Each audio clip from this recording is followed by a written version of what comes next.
Fala pessoal, bem-vindos ao canal e assista até o final para você aprender o que é uma transformação isotérmica. Então vamos para a mensagem do dia. Não importa o que as pessoas pensam, se você acredita que vale a pena, lute por isso. Nunca desista dos seus sonhos. Na aula de hoje, vocês vão ver quais são os tipos de transformações gasosas, porém vamos dar ênfase na transformação isotérmica.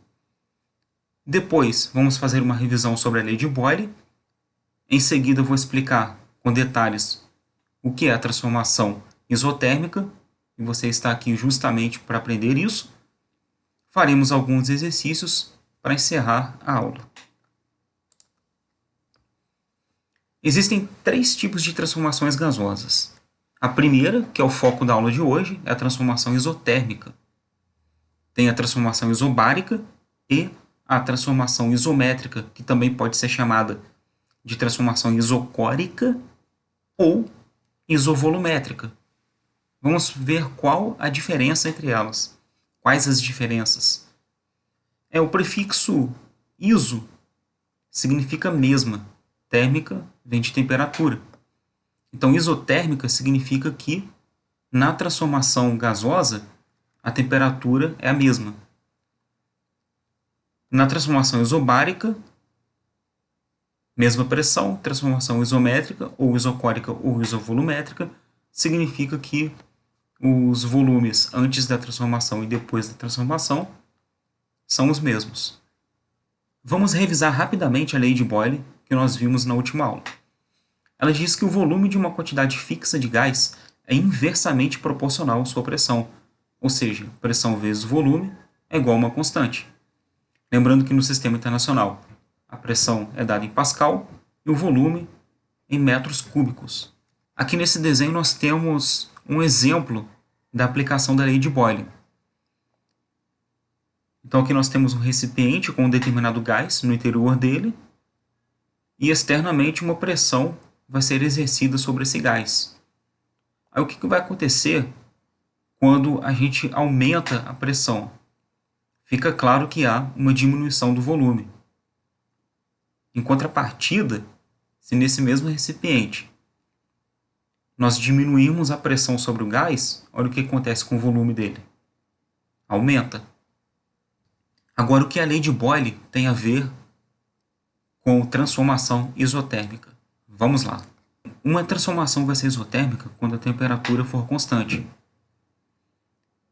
Daí nós vamos chegar à conclusão que a pressão inicial vezes o volume inicial vai ser igual a uma pressão depois vezes o volume depois. Como que nós chegamos a essa igualdade? Vamos lá, na última aula nós vimos a lei geral dos gases ideais. Ela diz o seguinte, que uma pressão inicial vezes um volume inicial sobre uma temperatura inicial é igual a uma pressão final vezes um volume final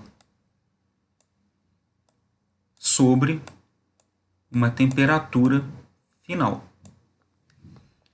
Se numa transformação isotérmica as temperaturas antes e depois são iguais, e elas estão ambas no denominador, então podemos cancelar. Daí comprovamos que a pressão inicial vezes o volume inicial vai ser igual a uma pressão final vezes o volume final. Vamos exemplificar essa transformação isotérmica nessa tabela. Então veja que para uma pressão de 2 atm e um volume de 600 mililitros, o produto pressão vezes volume vai dar 1.200. Para uma pressão de 2 atm e um volume de 300 mililitros, o produto pressão vezes volume, 1.200 também, e assim vai. Então, esse experimento aqui comprova também a lei de Boyle, que diz que a pressão vezes o volume é uma constante. Então, isso vai sempre ocorrer quando as temperaturas forem iguais, ou seja, numa transformação isotérmica. Se nós colocarmos os resultados das pressões e dos volumes num gráfico, vamos ter esse ramo de hipérbole que é chamado de isoterma.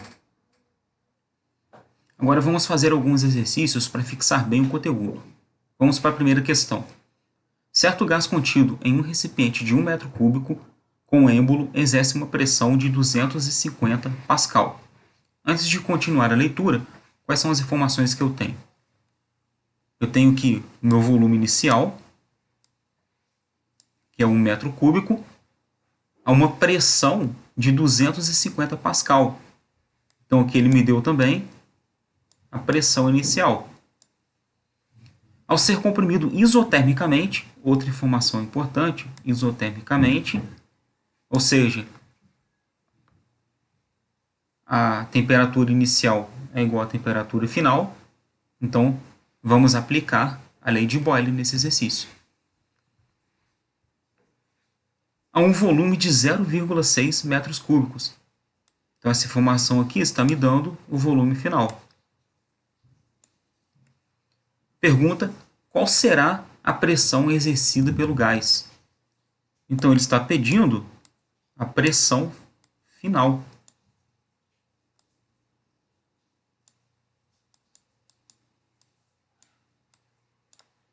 Já temos todos os dados para serem aplicados na lei de Boyle. E teremos que pressão inicial vezes o volume inicial tem que ser igual a pressão final vezes o volume final. Agora é só eu substituir os dados que o enunciado me deu. Eu substituo o volume inicial, a pressão inicial e o volume final. Então, pressão inicial 250 Pascal, volume inicial 1 metro cúbico, volume final 0,6 metros cúbicos. Não preciso transformar nada, porque a pressão está em Pascal, e tanto o volume inicial quanto o volume final já estão em metros cúbicos. Então, 250 vezes 1 dá 250, 0,6 está multiplicando, passa dividindo. Dividindo 250 por 0,6, encontraremos como resposta 416,6 Pascal. Segunda questão. Certa massa de gás hidrogênio ocupa um volume de 0,760 litros. Ou seja, aqui ele já me deu o volume inicial. Sob pressão de 125 milímetros de mercúrio. Então, essa informação aqui é referente à pressão inicial.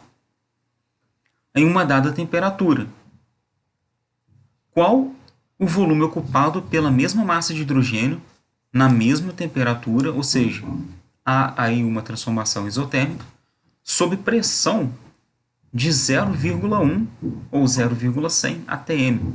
Então aqui nós temos a pressão final.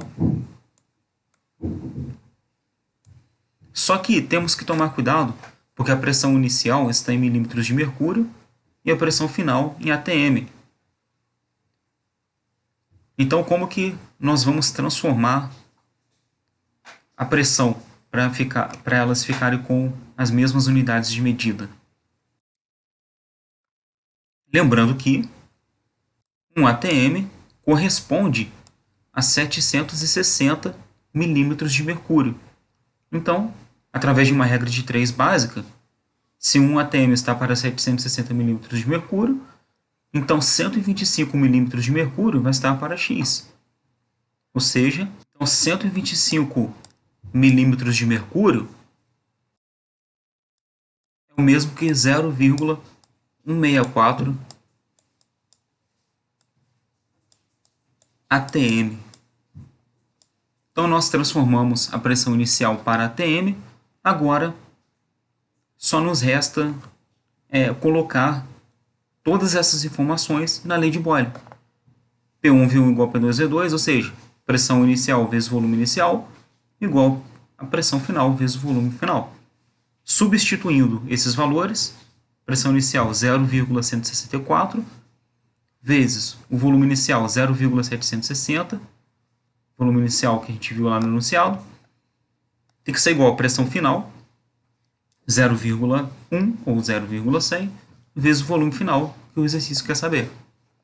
Então, o que nós desejamos saber é o volume final. Então, basta multiplicar 0,164 por 0,760 e depois dividir por 0,1. E, fazendo essa continha, vamos obter o volume final de 1,25 litros. Agora vamos resolver uma questão envolvendo exotermo. Qual o volume ocupado a 2 atm de pressão por certa massa de gás ideal que sofre transformações isotérmicas conforme o gráfico?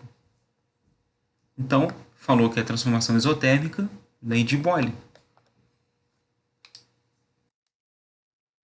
Então, a gente sabe que a pressão inicial vezes o volume inicial tem que ser igual à pressão final vezes o volume final.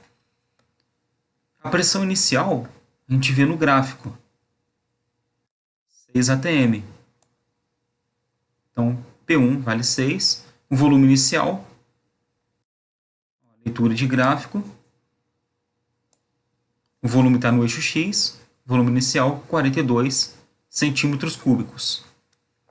A pressão final, o enunciado já deu, 2 atm. Não precisa transformar porque no gráfico também está em atm. E o volume final a gente vai descobrir, então agora é só matemática. Multiplicando 42 por 6 e dividindo por 2, que o 2 vai mudar de lado, vamos ter um volume final de 126 centímetros cúbicos.